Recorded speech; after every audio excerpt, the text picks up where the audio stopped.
Aloha, Aotearoa, and hello, world. You are listening to the Yeah Nah podcast, the official podcast of the New Zealand Skeptics. I'm Bronwyn Rideout, and with me again this episode are my co-hosts, Mark Honeychurch.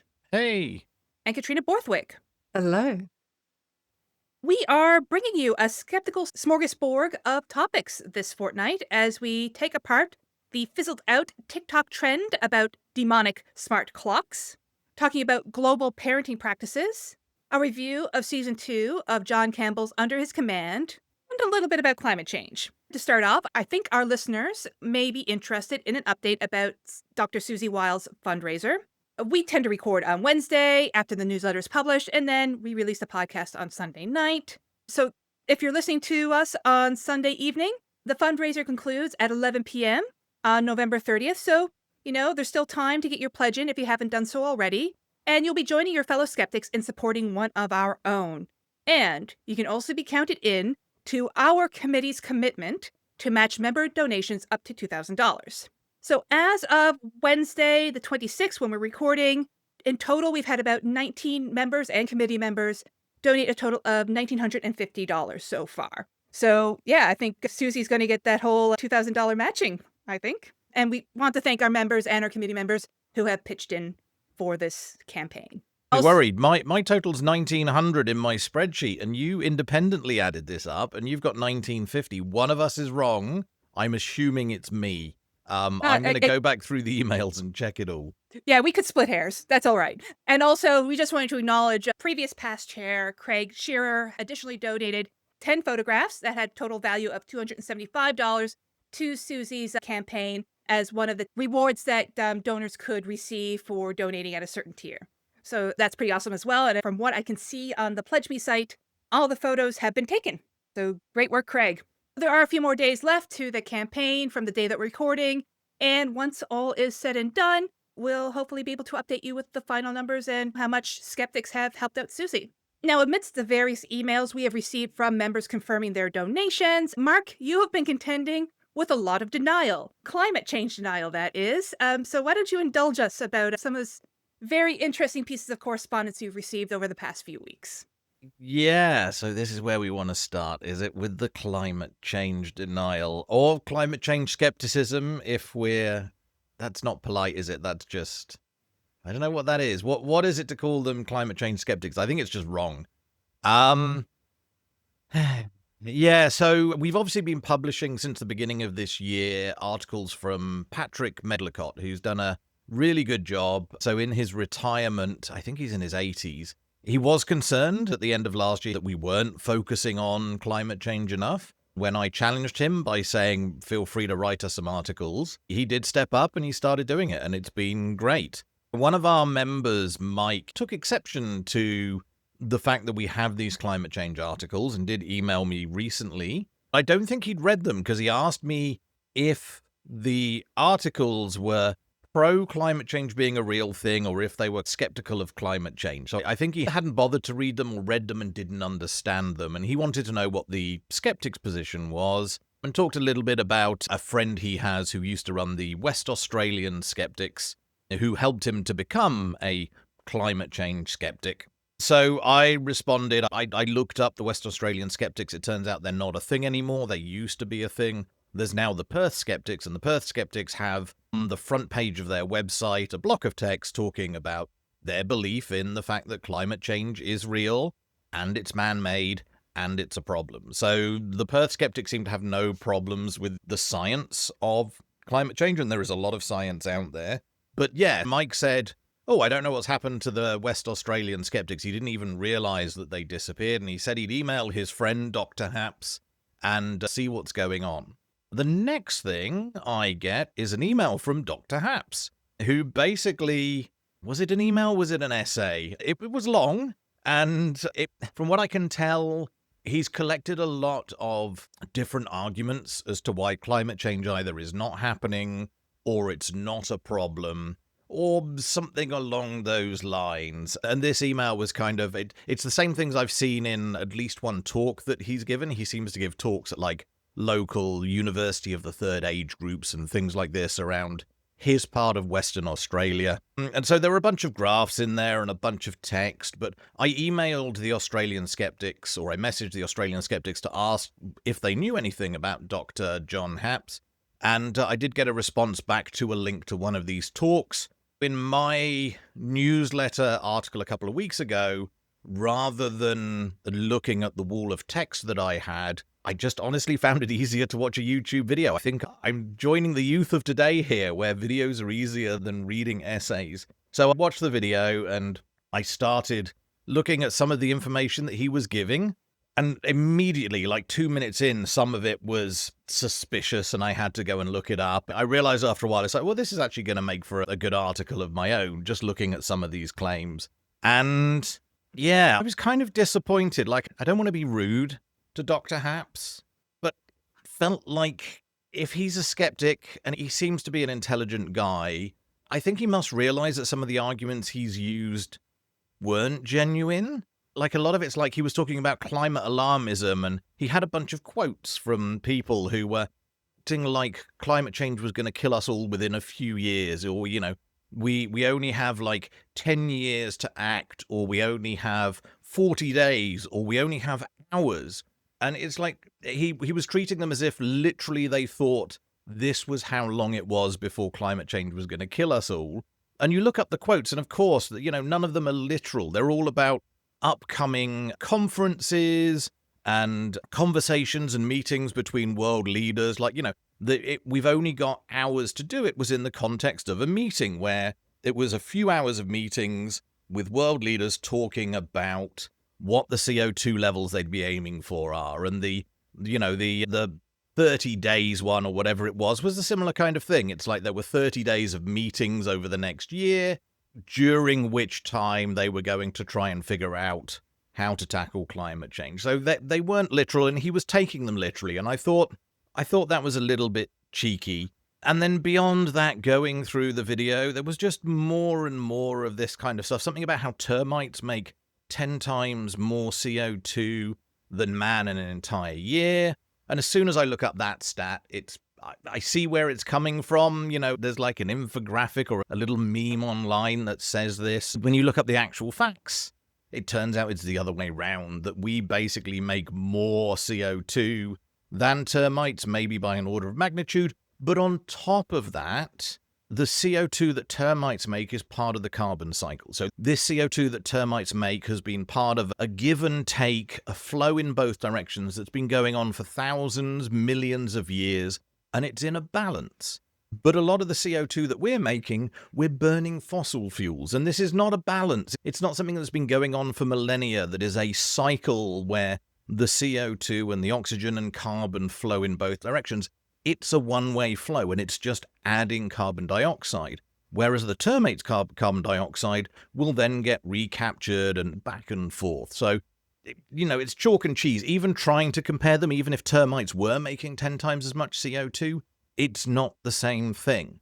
And then he had something about the amount of CO2 in the atmosphere, and he pointed out that 400 parts per million has gone up from 320 like 100 years ago or less. So it's like, you know, we were around 300, we're now up at 400 parts per million CO2 in the atmosphere. And he's like, people are trying to scare you. They say this is a big change. And he's got this example of a graph where it's like, look at this line going up from 320 to 400. But now, if we reconfigure this graph and we basically put in all the constituents of air, because CO2 is such a small amount, both 320 and 400 as a proportion of a million, they're both really small. So the new graph he draws, 320 at the beginning of the graph is right at the bottom, and 400 at the end of the graph is also right at the bottom, because 400 out of a million is hardly anything, and 320 out of a million is hardly anything. So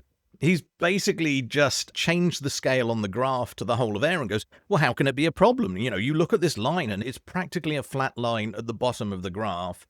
Why is CO2 a problem? Which, again, it's disingenuous. And I just did a little bit of fact checking about what are the larger constituents of air, and are they also having an active role in warming or cooling the Earth? And of course, they're not. A lot of them basically are just chilling out and not doing anything. They're inert. They are not something that captures heat. And the major chemical that does capture heat that's in our atmosphere is CO2. Then he has another graph about climate conferences. He draws a graph of this increasing amount of CO2, going from 320 to 400. And then he marks on it at various times as the amount of CO2 is increasing where the different conferences happened, all the different climate accords and conferences. So Berlin, Kyoto, Hague, Buenos Aires, Morocco. And he shows that none of those stopped the graph going up and made it go down. The accords are not changing anything because after none of them do we see everything change. And again, so disingenuous. It's like, well, look, this is something that's, going to take decades to come into effect. This is any kind of concession towards lowering our CO2 output is hard won and often temporary. Often it only takes one country like the US just turning around and going, well, we're not doing it anymore, to totally ruin the whole thing. And so arguing that immediately after a conference you don't see CO2 levels dropping, he knows that's never going to happen anyway, even if these conferences were perfectly adequate to do what we needed, even if they were so successful that there were no arguments, everybody agreed, and they agreed on like decent levels of reducing CO2. Even if that was the case, you would not see an immediate drop after one of these conferences. That's just not how it works. The last thing, and this was a large part of his email as well as the talk, is a list of declarations and petitions and appeals that apparently lots of scientists have signed that basically say that climate change is either not real or it's not something we need to worry about. And as I started looking into these different petitions, these lists of names, like half of them I found on Wikipedia, I think, and every single Wikipedia article about one of these petitions had not very good things to say about how badly they were run, about how few names there were on them, about the fact that they'd been created by lobby groups. It wasn't even just the oil industry, like the tobacco industry and things like this. What? Yeah, it was really weird, but like none of them was a clean petition that I can find. They all had serious flaws. A lot of them had exactly the same names. Some of them I couldn't even find. He just put these names up and there was no link to anything. And no matter how much I Googled, I couldn't find a few of them. But they were not great. And the video that I was watching just went on, and it was just really disappointing. Like, he looked quite smug, and he looked quite pleased with the fact that he was telling these old people that climate change isn't actually a problem. You don't have to worry. There's nothing to do. But yeah, the tactics he was using just made me feel really uncomfortable. And so that was what we got a couple of weeks ago, and I published the entirety of John's email to me as well. What I published again just a few days ago in our last newsletter as a follow-up to this is a question that we've had from Mike. So Mike came back to me and he basically said, well, I've got one question for you. How much CO2 is too much? And as I explained, I challenged him back again by saying, do you want to write me an article about this? Like, I'll publish an article if you turn it into an article. And he did. So we have a short article in the last newsletter from Mike. How much CO2 do we want to be at?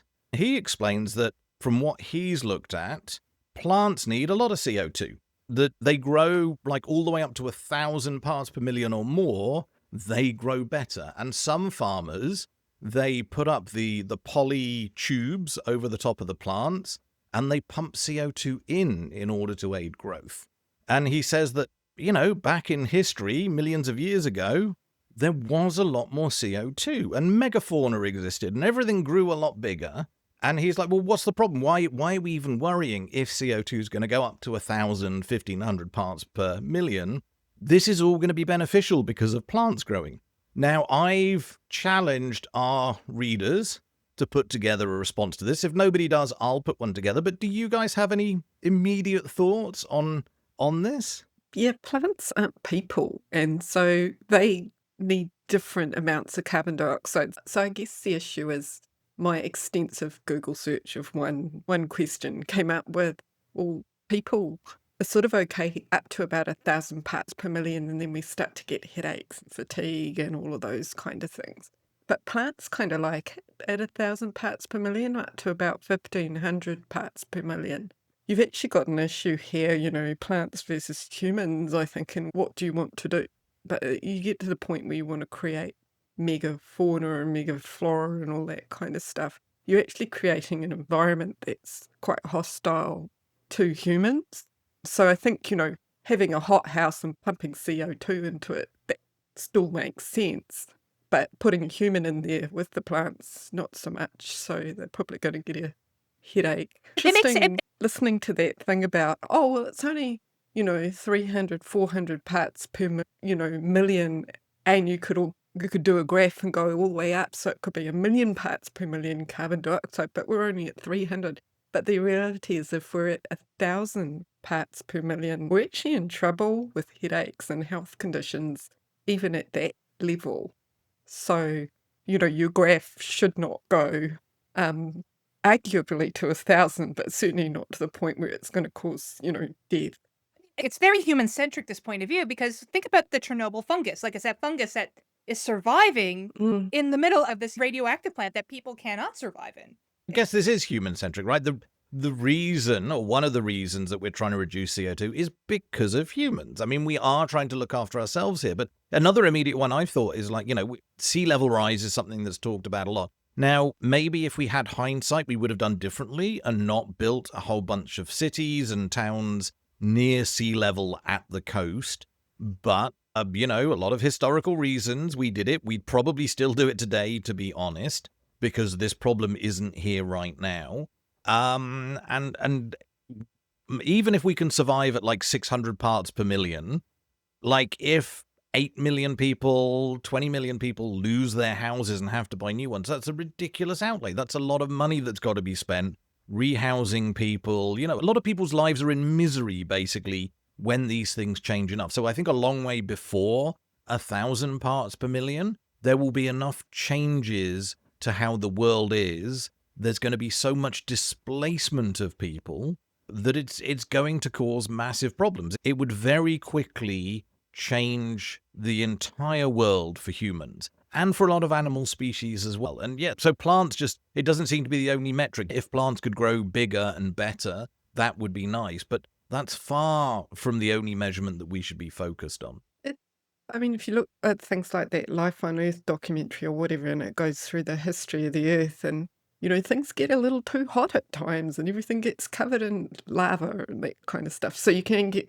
runaway changes where it's just not going to work. It wipes out species. And I guess, we're a big part of the species on Earth. But I don't think anybody's going to accept a climate change pact that's going to result in, a large number of humans suffering in terms of the level of carbon dioxide. They're not going to prioritize plants over humans. I don't think it's realistic to expect that.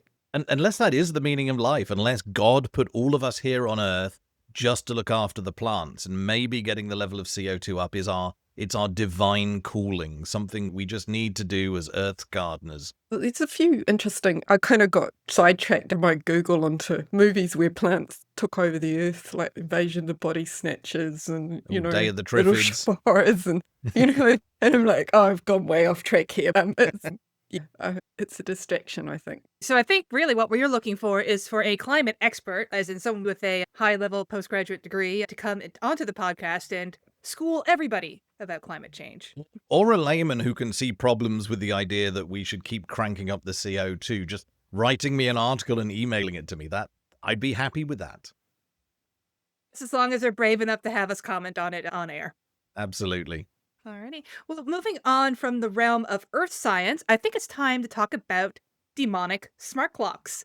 Society was kind of healing somewhat from rapture talk when a new Christian TikTok trend was stewing around the corner. And really it all surrounded around this quite expensive, what they call a sunrise smart clock. So it's an electronic clock that plays calming sounds to help you gently wake up and plays podcasts and gentle music to help you gently go to sleep, all while combining that with the lighting in which the colors of the lights either mimic a sunrise or a particular mood. All these things to sort of help make you relaxed. And apparently these clocks were demonic. So there's several clocks that are produced by this company called Hatch. This is a company in the United States. You cannot buy Hatch products in New Zealand. Technically, like you can't go to a store like Harvey Norman and buy them. Hatch does not ship to New Zealand directly from their website. But if you went to a online retailer like Amazon or Kogan or Dick Smith online, you can buy the clocks there. There's lots of knockoff versions in New Zealand. Like if you go to, I guess Mitre 10 or Briscoe's or Kmart, you can find similar types of these sunrise clocks. Now, basically, these clocks are about $170 USD. They have these ones that kind of look very like they have a linen cover to them. They're for adults, but they also, where they make most of their money is in versions that are made for babies and children. And why they have clocks for babies and children is that these clocks are connected to an app that you have on your phone or your tablet.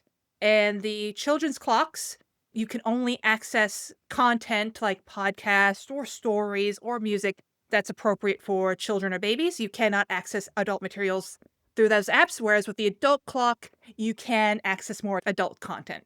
The real pitch that they have is that, this is about phone-free sleep. By having this content like the podcast or the music not coming through your phone, but through your clock, that's encouraging you to not doom scroll, not have your phone with you in bed. You're getting your podcast from the clock and you're not doom scrolling on your phone. To just have the clock itself, yes, that's free, but you have limited access to the content if you want a wider range of content. Of course, there is a pay-for-play system, and the subscription is about $50 USD per year to get the Hatch Plus programming. So this is getting expensive. So this was 180 US, which is what, 350 New Zealand, and then like $80-90 a year subscription to use some of its functions. Yeah. At the same Ouch. time, I was going to have some sort of snarky stuff to say about the cost, but at the same time, I mean, like many people, I use my cell phone as my clock. Yeah. So I do have a very expensive clock that I use, and I use it more for a clock than as a phone. But nonetheless, the idea of like reducing that blue screen time sort of taps into the concept of sleep hygiene and sleep science, which we constantly have skirted around in some of our past discussions about the science behind sleep medicine and sleep hygiene. Because, what was it, a couple of years ago, we went to the Go Green Expo, and we were looking at that particular mattress, and someone was just trying to sell us all this hooey and woo. I was looking through the catalog, seeing all these different accreditations and different societies that this mattress was certified by. And I think maybe there's a bit of space in 2026 that we can look a little bit more into the legitimacy of sleep medicine. Might be interesting. I mean, I've previously looked into the whole blue light before bed thing and blue light being a problem. And the science isn't there. And yet the companies are already there making lots of money out of this idea. And yeah, like sometimes the concept of sleep hygiene have changed over the years, maybe 40, 50 years ago. No, obviously they didn't have issues with blue screens and cell phones because they didn't have blue screens. They didn't have cell phones. But also there may be other cultural things that interfere with that may change what good sleep means that isn't really well appreciated. But that's a story for another time. We're talking about demonic clocks. So what has happened, just sort of following up after Rapture Talk, is that I guess all the algorithms were still sort of reeling from Rapture Talk and hashtags like spiritual warfare. And I think everyone's algorithms were still very much going on to Christian TikTok, because then all of a sudden there was a surge of TikToks that were being released in which people were saying, I've thrown out my child's Hatch clock.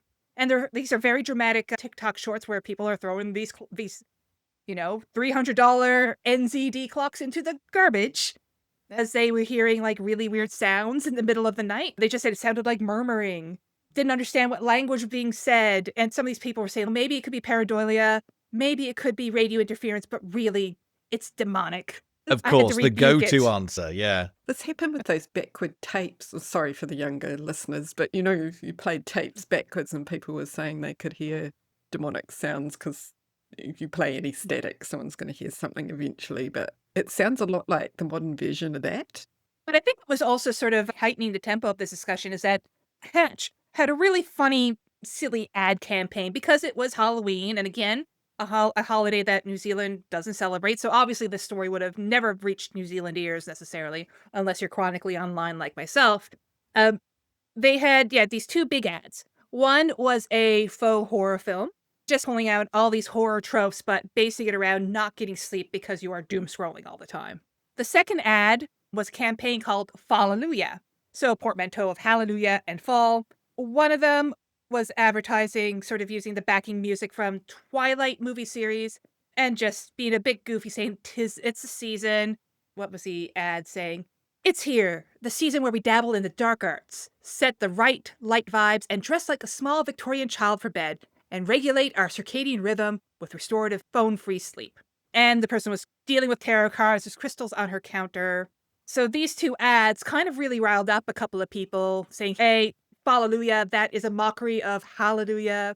This is all very demonic. Look at the ad. And of course, they use divination. They claim that they use divination to create their sounds, which was a really interesting claim to make, but kind of sort of true. Looking through Hatch's social media, like their YouTube page, they talk about their sound labs, and they do have a series of soundscapes based on the zodiac. So it's not as if they are using an astrology chart to say, okay, based on where the stars are on May 3rd, that's going to direct our business, that's going to direct our company.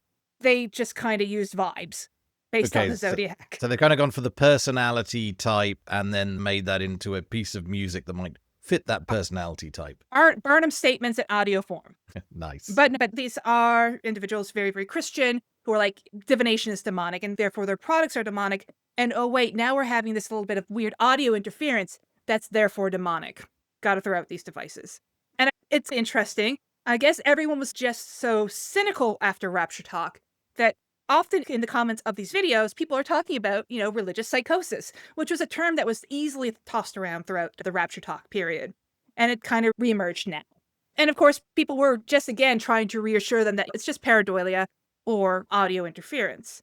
I think really it's more so audio interference because when you look at the manuals that you do receive about these products, it's very much built into the regulations of the FCC, the Canadian equivalent, all sorts of places internationally, is that your electronic device cannot cause interference, but it must be able to receive interference from other devices. And that's a whole... And still operate, presumably, that...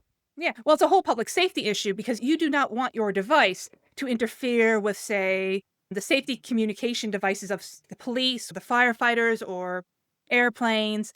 But at the same time, it's like you do have to suck it up if a major community emergency is going on and they need to use the radio waves. Oh, well, that's different. Surely that's just being configured to deliberately pick up something rather than dealing with interference. At that point, it's not interference, right? Your device has to accept a signal and rebroadcast it. I think sometimes there can be interference, but versus say like an emergency broadcast, like we do with our cell phones now, in terms of like those big alarms that we get when there's an earthquake or a tsunami or those testing warnings. That's a bit different. But I think a lot of the time, the point with electronics is that it needs to have a tolerance to accept a certain amount of electromagnetic radiation and not stop working. It needs to be kind of enough that, it can cope with a little bit of interference. So, but conversely, that's why things like when you're looking at, say, television stations or radio stations, they do pay a bit of a premium to be able to secure a certain band of radio wave so that if someone does interfere, then they can actually go get the police to deal with it. That's the whole thing with the max headroom controversy that happened in the 80s. Yeah, and it can cost a lot of money. I mean, you look at how much money around the world companies have been paying for their licenses for, 3G, 4G, 5G signals. It's governments around the world realize that because mobile phones were ubiquitous, they could make a lot of money out of it. So again, as I said, there's been a lot of feedback, a lot of it making fun of these influencers who have been throwing out their clocks. As I said, there's been the religious psychosis accusations being thrown around, which, as I said, not surprising. But also, a lot of people have been making note that it's quite a privilege to have this $200 to $300 clock in your possession in the first place, and that there'd be lots of people who would rather have it instead. So the comments from people have been really, really funny. People saying, hey, look, send it to me instead. And the company Hatch has gotten in on it as well. They've actually started quite briefly what's called a repossession program. They apologized to everyone, and they said, if you are unhappy with your device, we will repossess it and send it off to someone else. And that program is still continuing. I'm not sure if it existed before this controversy, but now that we're out of the Halloween season, they're still offering refurbished Hatch devices.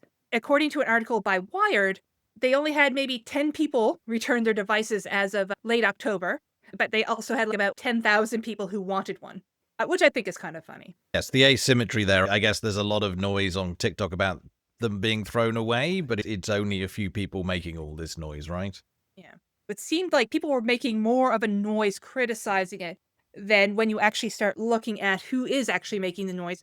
It was far fewer. And I think it's just a matter of the algorithm picking up something within this particular community where there was already a lot of tension due to rapture talk. But I think it's something that we still have to keep an eye out on because even though it's very niche to have these sort of clocks and for people to toss them out, as silly as it is, it's worth considering that as much as it's not as formal as, say, the book and record burnings that we've had between the 1960s, 1980s, and many people who grew up in evangelical households in the 1990s experience this sort of thing as well. The motivations and justifications for this sort of destruction or burning of pop culture items or items that are enjoyed by members of the public are really unchanged from what they were 40 to 60 years ago. We still need to sharpen these skeptical skills in order to combat that because it's the same. I think we've been seeing a reemergence of that activity, the belief in demons, belief that things are satanic or unholy over the past decades. So I think it's something that, again, we all need to be aware of as skeptics. I'm I having can trouble imagine a having lot of it's just sympathy for them though, because the product itself, I mean, I'd be a bit more upset if they're saying don't listen to the news or whatever, but this is a device that's probably selling something that's not backed by any science. It's all that money that they're pouring into it. They've got a clock, they've got something that plays music, but, is it really doing what they say it does? Yeah, I can imagine a bunch of this is just performing as well. When people are on TikTok and trying to make money out of their TikTok profiles, I can imagine someone having one of these clocks or even going out and buying one just so they can video themselves throwing it in the bin and then immediately fishing it back out the bin after they've posted the video online. Because not many people are actually going to throw out a $300 clock like this because it's possessed. But people do want clicks, and clicks mean cash these days.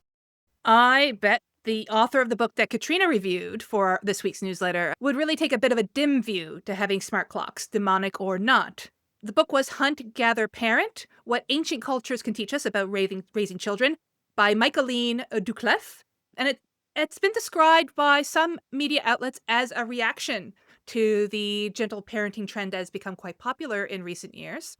Katrina, do you want to tell us a little bit more about that? Yeah, I really like reading books that maybe sort of challenge my thinking a little bit, and I have to admit this book did, but I didn't go in with a skeptical mind. I went in with a parent mind, and I just thought, oh, that book sounds interesting, and audio streamed it, and it's quite entertaining. The author, she goes and visits 3 different villages and different cultures, one in Africa, the Inuit and the Maya, South America, and those communities, and basically takes her 3-year-old daughter and stays with them. She takes the position that the Western approaches to parenting, if you go and look at most of the world, the approach is different, and the Western approach to parenting is much more stressful and isolating. And then she contrasts it with the approach of Indigenous communities, of which she's observed actually 3 families. And she says they're more cooperative, they share the parenting, they've got more relaxed environments, and that's what they raise their children in. She makes the observation that this seems to lead to children that are a bit more autonomous, and she makes a bit of a differentiation between being independent and being autonomous. And she talks a little bit about the Western culture, pushing independence. So, that's it, being alone, achieving your goals and doing the things for you. Whereas autonomous is more about being part of the community. So there's one example where it gets up in the morning and just sees a pile of dishes and starts washing the dishes because they're there, they're helping out, or they go and help get food for the family, and they might be, preschool age, and they just go and get some berries or whatever is needed. So it is sort of the swing of the book. And she kind of clicks onto the contrast between that and the sort of attachment parenting, which is, I guess, a concept she's saying comes through in the parenting books about the parent being zoned in on the child and quite often being responsible for their development and doing a lot of things for them and being their entertainment system, I guess, and putting all the energy into that. getting child-centred toys, child-centred activities, taking them to do child-centred activities and those sorts of things. In this book, she describes a lot of situations where the families are just kind of doing their own thing and letting the kids follow along, and that the kids really enjoy, helping out with cooking and helping out with household tasks, or, out in the field or fishing, or just following along. Even though they might do a crap job of it, they're following around their parents and just being with their parent, doing something meaningful. And not being told what to do, just seeing what they should do and doing as much as they can without endless instructions and things like that. Those criticisms of the attachment parenting aren't new. We've heard them before.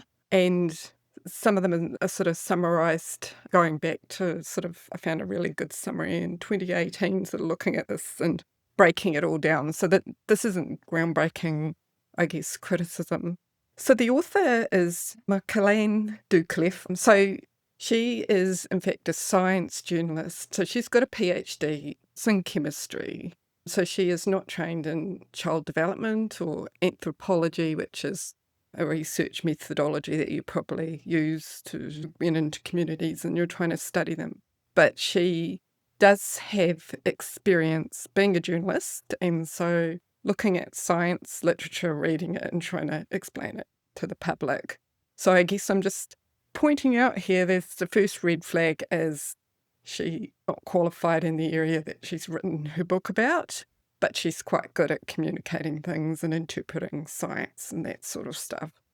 The second bit is that she uses a lot of personal anecdotes and observations, and there is a research methodology in anthropology that is called naturalism. It's where you go into communities and you do observations of them, and you might do some interviews and those sorts of things. This is not that. So this is probably more memoir style or journalistic style, and she's actually going into the communities and trying to answer a question about how can I be a better parent, and that's not how the scientific methodology generally goes. So what you get is something that's quite entertaining, quite gripping, quite convincing. In terms of a scientific methodology, you're looking at a really small sample of people, her and her 3-year-old, and how you'd apply some of these parenting strategies to her 3-year-old. So you end up with some that aren't necessarily generalizable to anyone. There's no evidence that you could take these techniques and they would work better for society. She's got 1 kid. What if you've got 2? What if you've got kids with disabilities?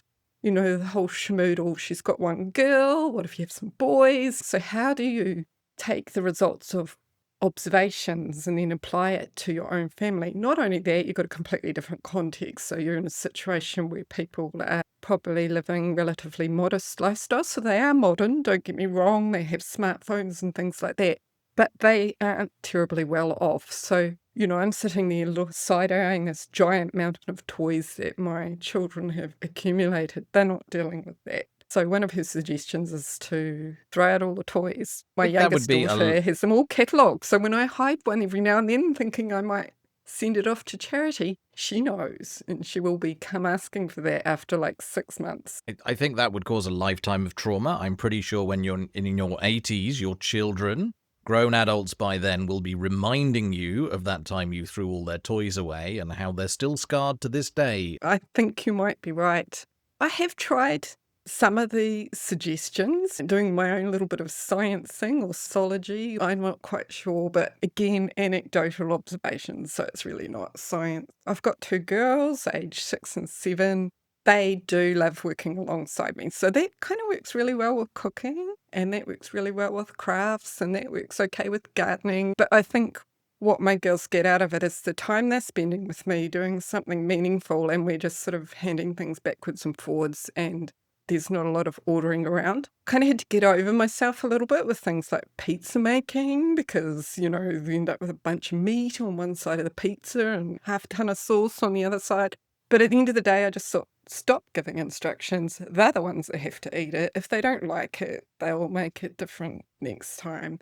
That kind of stuff. So, yeah, that was a bit interesting. And then try not to give orders. For my youngest daughter, I can go, oh, the cat bowl is empty. And then she hates direct orders. But when I say that, she's like, I'll go and feed the cat. And she'll go and feed the cat. And I'm like, wow, this is magic. This book is great. Older daughter, cat bowl is empty. She's like, you can see the look on her face, like, why is this surplus piece of information being mentioned? What am I supposed to do? And she needs to be told, feed the cat. So, it doesn't work the same for both of them. So just kind of letting them do a few things that, real knives. I'm watching very carefully, that kind of thing. Really stirring the frying pan, that kind of thing. And there's hot oil, and just trying not to get too control freaky, but, stepping in. But, I feel like this whole book is really kind of suggestions that you could try, but there's no solid evidence they'll work. And some of the stuff's really extreme, like, creating a community around you. The introvert in myself is like, we've got a few people involved in the kids' lives, but do I want tons and tons of people in my life? That would just stress me out if I had people trawling through my home all the time, depending on me as well. So it can't just be one way. And I'm just sitting there going, I'm just not sure this helps me right now. I mean, I think when you've got a really young baby, that could be a real advantage. Imagine that a new mum and you're not stuck to the baby sort of 24/7. That would be amazing. But I think once the kids get a bit older, and you're kind of introverted, you don't really want people living in your house the whole time and doing that kind of thing. So it was cool. I also found there was some stuff that was a bit familiar in terms of not reacting to problems. So that talks a bit about a technique, which is, I guess, got some science behind it. But it's saying that if you react negatively to something, that is actually also a reinforcing behavior. You're giving attention to it. And so the best thing you can do is respond. But so you may need to move your child out of danger or get them out of the room or do something. But the main point is not to lose your rag while you do it and quietly move that child away. And I've come across that before in another book I read, which was supporting positive behaviour in children with Down syndrome, and that talks about the respond, don't react method, because my oldest child, my 7-year-old, she has Down syndrome. But they seem to be techniques that work on my other kid as well. And as soon as you go and lose your cool, you actually find that the behaviour seems to repeat over and over. And so I guess we might find that some of the things that are coming through in this book actually come through in science elsewhere.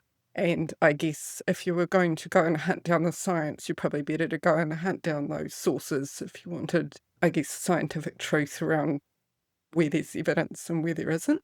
So yeah, it was a bit of a journey because it kind of sucked me in a little bit at the start because I didn't have my skeptical cap on when I was listening to it. And then when you start to think about, well, how will I apply this to my life? There's a few little things you can try, but there are some things like throwing out all the toys, which just sound like a nightmare to me. So yes, parenting book. Yeah, there's a lot of them. So now I get to give my opinion, which is that there are a lot of parenting books out there, and most of them will basically be a case of, I did this with my children, therefore everybody else should do the same as I did. For one, they don't even give good evidence that what they did will work and produce well-adjusted kids in the long term. And for two, none of this is generalizable. A lot of kids are kind of roughly similar in some ways. And as you say, I think there are some basic tricks that every parent should learn, or different options for tricks, because not everything will work for everyone. But beyond the basics, as soon as you get hyper-specific about doing things certain ways, what worked for one child is very likely not to work for the majority of children. But a lot of these people writing these books, they swear blind that everybody else needs to follow their formula. The same with the diet that people have, where this diet worked for me because it was cabbage only, therefore everybody else should do it. These things don't generalize, but people realize that if they write a book and if they're confident and, oh yeah, this was really good, a lot of people will buy it. A lot of people are looking for those answers, and I prefer the books. Not that I've read many parenting books, but there are books out there that just kind of give more general tips and different options. Like, here are 5 different ways that you might find work with your child for dealing with this situation. And I think those are a lot better than, this one sounds in some places so specific and based on a few weeks or a few months at each of 3 different places. Like, I love this story of just get kids involved with the things that you're doing, like when you're baking or when you're gardening. And I think with children, you'll probably find a lot of the time, and again, not all of the time, but I think with quite a few children, the novelty will be enough that at first they're happy to help you doing these chores, but the 10th or 20th time that they're emptying the dishwasher with daddy, they're suddenly not that intrigued by it anymore. It's something they've done enough that it's not novel and it's not interesting, and they'd rather just sit on the couch than get up and help you do that chore. And so, yeah, I mean, in the short term, it sounds like these things might have worked well, but how are they in the long term? How are they keeping the kids interested? I have my suspicions that maybe not so good. I don't know. I think there is something there that they enjoy spending time around their parents, and sometimes this is a good way to do it. And it's not much. It's quite exhausting for a parent to have to spend time on truly child-centered, that are uninteresting, Yes. playing kid. And so I guess this is a good way of getting the interaction, but it does talk about the fact it doesn't matter if the kid dips in and does a little bit and then wanders off and then doesn't do any more that day. But the point is they're getting exposure, and I'm kind of like, yeah, that's probably all you can hope for. I do wonder if some of the activities that we have are less useful for that. So I guess if you imagine a family, an example where they're making tortilla, that kind of thing, tortilla, there we go. And that was probably being made sort of close to the floor, if you know what I mean. And we've got a lot of high things, Western tables, hot gas, sort of electronic things with lots of buttons that you can go wrong and push it. And, so I guess if we do crafts, it's because we want to do crafts. It's not because we need to make something, because there's no clothes if we don't make.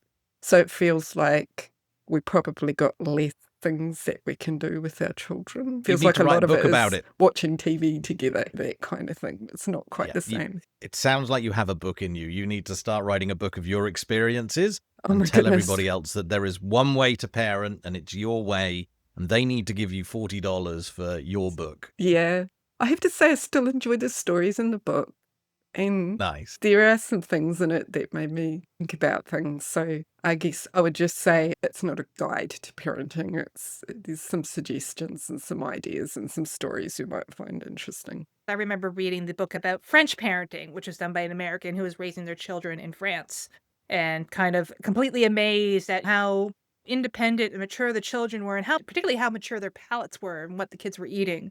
But when you step back and you think about it, there's actually like whole community structures. And I think you touched upon that, Katrina, in which, say in France, you have a daycare system that people can easily access. There's chefs at the daycare, and there's all the stuff that's happening within the daycare system that's reestablishing this openness to food. And I think, Katrina, in your review, you mentioned that the groups that you were talking about, there is more of a wider family structure. There is more of a communal structure. So it's not just the parent and the kid. It's like the parent and other generations, like their older generations, their grandparents, their great-grandparents, and their aunts and uncles. Yeah, the Which maybe whole take you on some of the... group of aunties and uncles and everybody, as well as the older children are a really important part as well. The older kids look after the younger ones, so the kids aren't wandering wild. There's always sort of someone watching them, if you know what I mean. So it feels quite safe in that regard, and that the children's always got someone around them. And I guess some people do have that in the Western, the big families and all of that. But is that your ideal world? I'm not sure it's mine. I still not sure about that. It's not for everyone, right? No. Community might work well for some people, but some people are much happier being alone. Some people will have children that don't want to interact so much, and having lots of people around them isn't going to work for the child. So it's not one size fits all at all for children. And I guess in the final segment of this episode, Mark, you watched the season 2 of Under His Command, which, for people who aren't familiar, it's a short form investigative series, like these 15-minute, 20-minute long episodes, hosted by John Campbell, in which he explores aspects of Destiny Church, which is one of our major mega churches in New Zealand. Now, this season, John Campbell focused on the church's Man Up program. Mark, do you want to give us your thoughts on this series? Because I don't think you liked it too much. Like, the fact that John Campbell is shining a spotlight on Destiny is great. How did you feel, Bronwyn? Because for me, I was not that impressed. I felt like it just lacked depth, basically. Yeah, I think this was a season that could have just felt a little bit fuller. Rather than having several shorter episodes, it could have merged them into like one longer thing, and that would have felt a little bit more satisfying. It was interesting to hear some of the stories about how the Man Up program started. I think it's always really good to see how something that may have originated with really good intentions kind of became quite toxic. But otherwise, I don't think we necessarily covered new ground compared to what was Yeah, in it's, season one. I mean, especially like, as you said, this is 4 15-minute episodes. The fourth one was just a recap of the first 2 seasons. There wasn't really any new information in that. So you could kind of ignore that and say, actually, it's pretty much just 3 episodes. And, episode 1 was all right. So they say by now they've got like 30 members and ex-members who were talking to the production team about the church. And so, as you say, they talked about Man Up, and I looked at the website, and the Man Up program still describes itself in the kind of terms that it started as.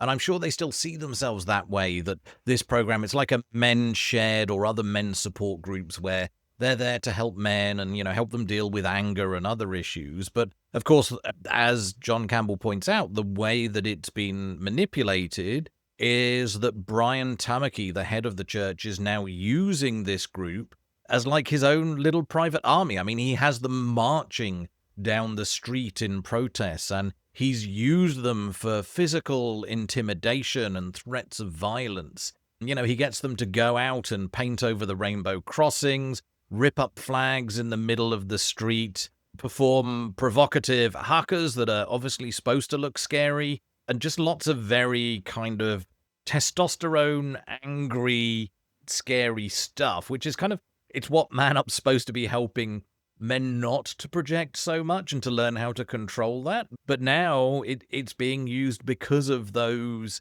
attitudes and those behaviors. And it is kind of disappointing. And they talk with one of the founders who, from what I can tell on the website, his name does not show up as a co-founder of Man Up on the website anymore. His name got disappeared at some point. But yeah, he was obviously quite upset and quite disappointed to see where the group's gone. And I looked into, the flag ripping that they did a while ago, how they were ripping up the flags of all these religions and other things, including a flag that said no religion on it. As if any non-religious person's going to be upset that a flag that says no religion on it was ripped up. This is not sacred to us. This is not something that upsets us. Stamp on it, set it alight. We just don't care. Like, yes, we have no religion, but our no religion is not a religion. Brian obviously thinks that it is, along with the UN and the World Health Organization and all these other things. He thinks that because he has sacred cows, he thinks that everybody else has sacred cows, and then it's going to upset us when he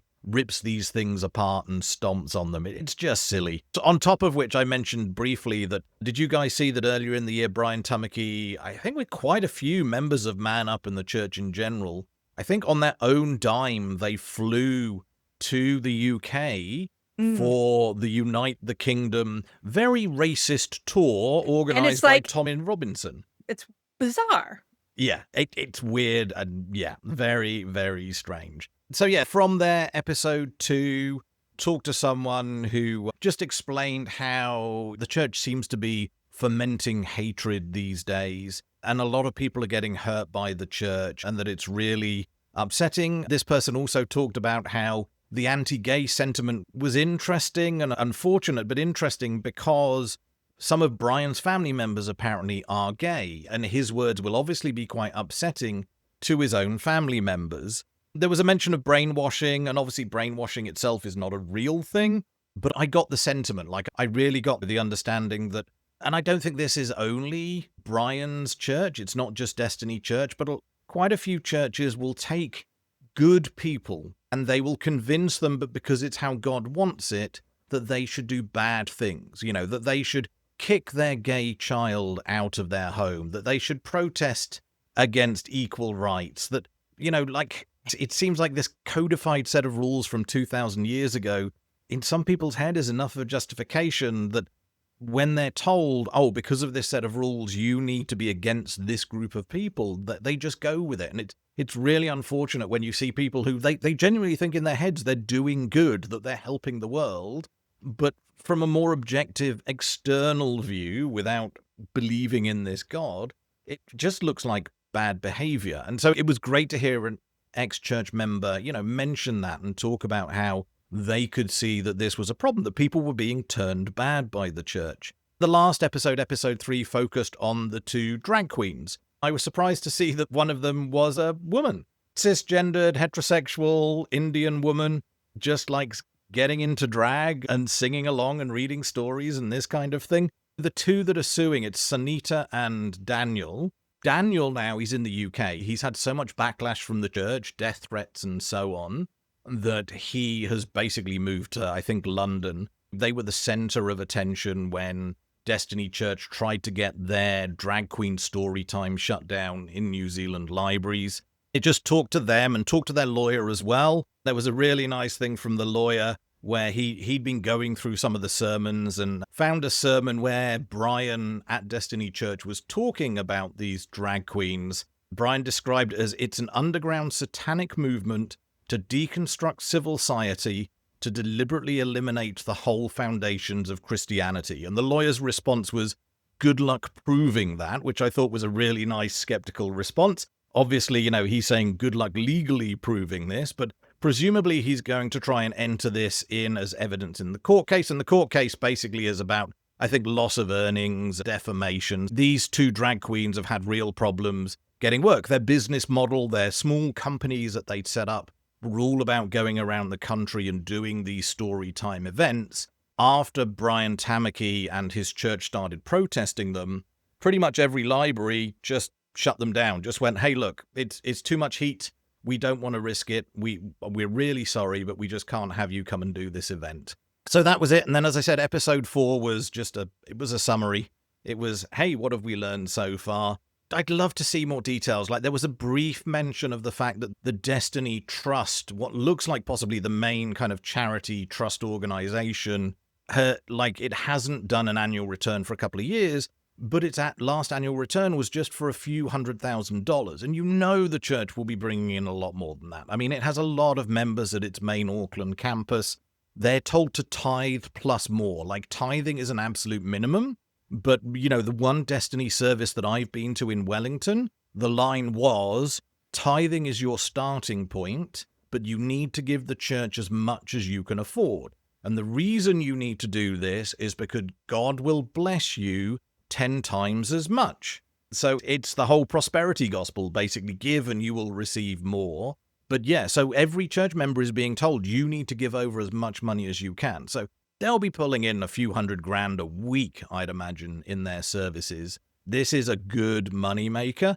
And I'd love to see John Campbell, if he can, just diving into those finances. Like, you see the house that Brian's got. You see the cars the entire family is driving around in. You see the clothing that the extended family is wearing, like multi-$1,000 shoes. There is a lot of money going into that family whose only job is being a part of the church. And I really want to see more of an expose of the fact that this is what's happening, that a bunch of poor people going to this church are handing over money and enriching people who are already very rich. And I'd love to see a focus on that. So Katrina's just kind of shared a link that came out today. The IRD has just sort of recently announced that they're going to move to liquidate some businesses that are associated with Destiny Church. So I guess potentially that will be the direction of John Campbell's next series. I think that would be quite smart. Yeah, I mean, this seems like stuff that's lapsed. Like season 1 of John Campbell's show, he talked about all the different charities and trusts that the church had set up over the years, and the fact that they'd spring up, they'd do a couple of annual returns, they'd stop doing annual returns, and eventually they'd default to closing. If you have a company and you don't fill returns, eventually company's office just closes it for you. And it's the same with charities. You don't fill out returns, they'll just close it for you. And I think this is what's going on. This is not like a, hey, we're getting at Brian and we're closing down all his stuff. He has a legal right to have societies, to have charities, to have registered companies. I think this is probably just more up based on, the stuff that Brian's not using anymore. I think he's making different organizations at different times.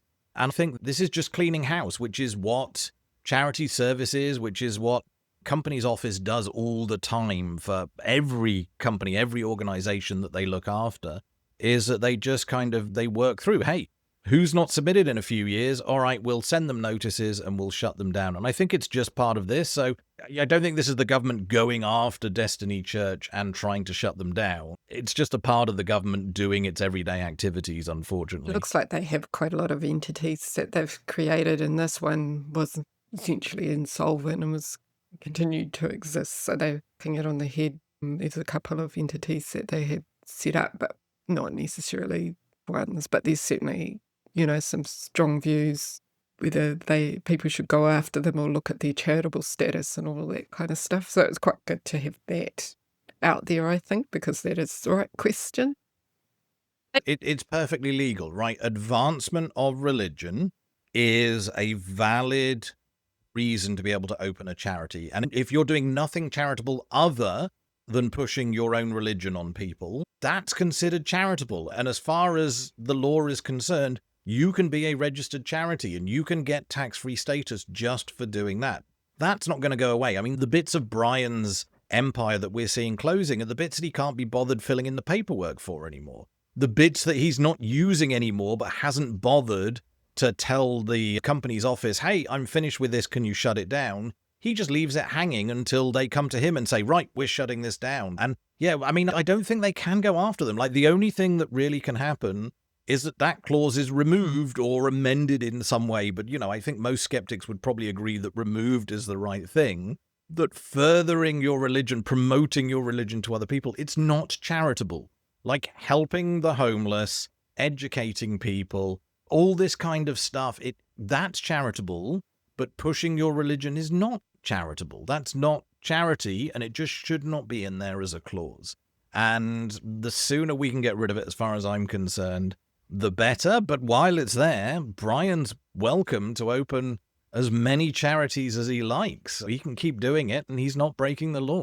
Yeah, well, I think the problem is if you strip them, then there will be, we'll look at these other examples of churches that are a bit more mild, and where's the line if you're going to include some churches and not other churches? The line is that any church that would like to be a registered charity, they register under one of the other clauses. They register because of their education work, or they register because of their helping their local community work. There's like 3 other clauses, I think, that you can register as a charity under. You pick one of those, you prove to charity services that you are doing that good work, and they will let you register as a charity and have tax-free status. And the fact that you're a religious organization doesn't even need to be mentioned. You could be a religious organization and be a charity registered under one of the other clauses. It's absolutely fine. So any church that's actually doing good stuff will still be able to keep their tax-free status for that good stuff that they're doing. It should not be a problem for them. Yes, but I suspect there may be some that aren't doing a lot and they're just being churches. So I think it would be a big step to be taken, and Yes. wouldn't be very popular with all the people that are involved with those churches. I think politically it's probably a hot potato. It's not going to make the government makes that decision look good in the eyes of religious people who are still, a little bit less than 50% of New Zealand. And so, yes, I think I don't know which government's going to change it, but it's going to take a lot for a government to take that step. I don't think Absolutely. Gloriavale's lost its charitable status. Yep. Pretty extreme. They're promoting their own religion, right? They're doing what they're registered as a charity for. There are still some legal matters still tied up with Glory Vale Church, so I wonder if maybe we'll It's see true. some changes, hopefully, in the next year or so. Absolutely. I mean, legally, there's a lot of other ways you can go after Gloria Vale, and hopefully there are other ways that people can go after Destiny, because it's not a good church. It's not improving New Zealand, quite the opposite. And there must be ways that people can go after these churches and stop them doing the bad stuff they're doing. But I think it's going to be very hard to remove their charity status without removing the charity status of the religious groups. But I'm fine with that. If it happens for them all, and some of them have to re-register, that's fine.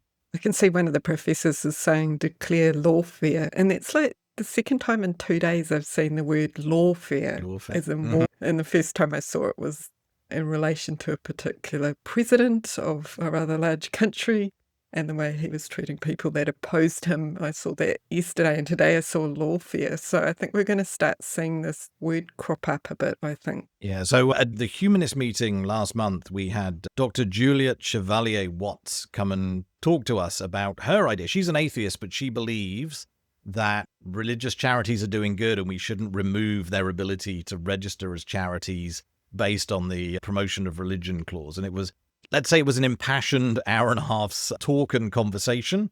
Lots of people in the room had very strong opinions. Most people disagreed with her. She definitely seemed like an outlier within our atheist group. But we've invited her back next year because she's still in the middle of doing her research to try and figure out just how useful religious charities are to the economy. And it'll be really interesting to hear that follow up next year. It will be interesting. She says she's going to, but she seemed to have made up her mind before doing all the research. So I guess It really didn't yes. help a lot of people in the room. They were a little bit like, well, hang on a minute, you've not quite actually done the work yet.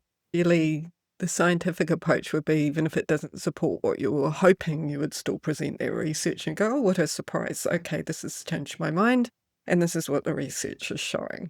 Yeah, she said some weird things that I don't think are even true, like that no religion would want to register under any other clause as a charity, that if they can't register under the religion clause, apparently churches just wouldn't do it. And I don't think that's true for a second, but she just asserted it. She said that she talked to some churches and she was sure that churches just would not do this. There's enough of an advantage to have by being registered. I'm sure any organization would find a reason to be registered. Absolutely, yeah. I think she was asserting stuff without evidence.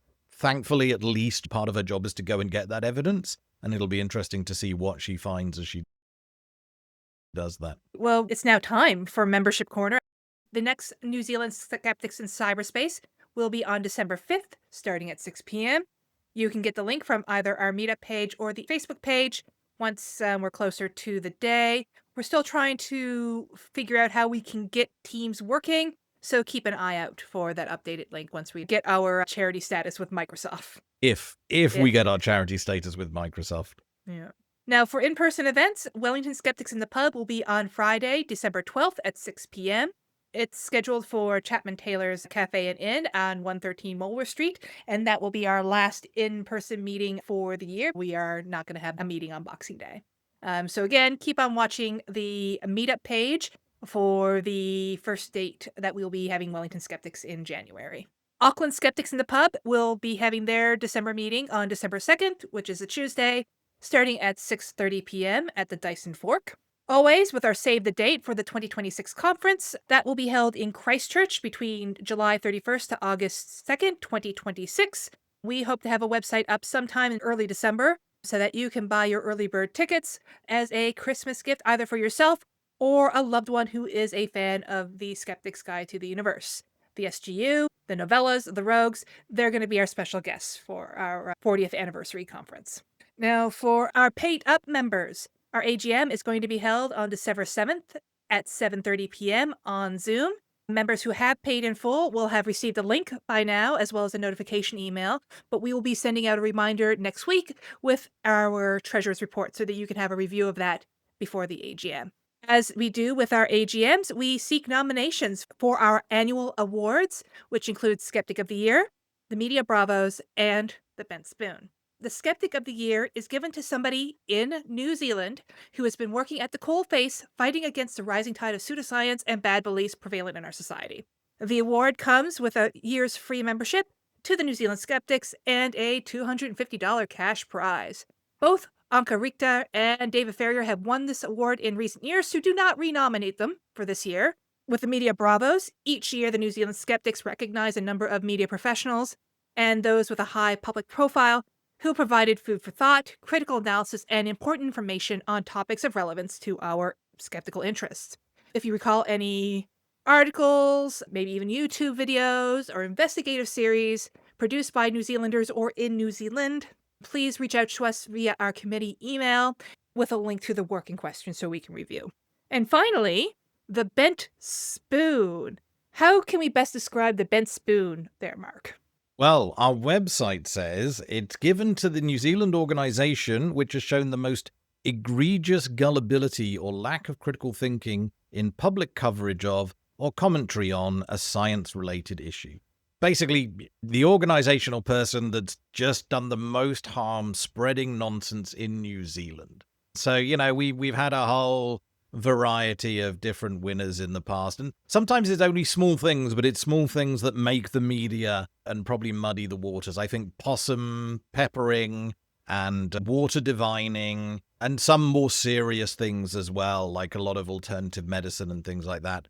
But yeah, so basically, who has been making New Zealand less science aware and spreading dangerous or bad nonsense? So if you can think of any standout ones for this year, please let us know.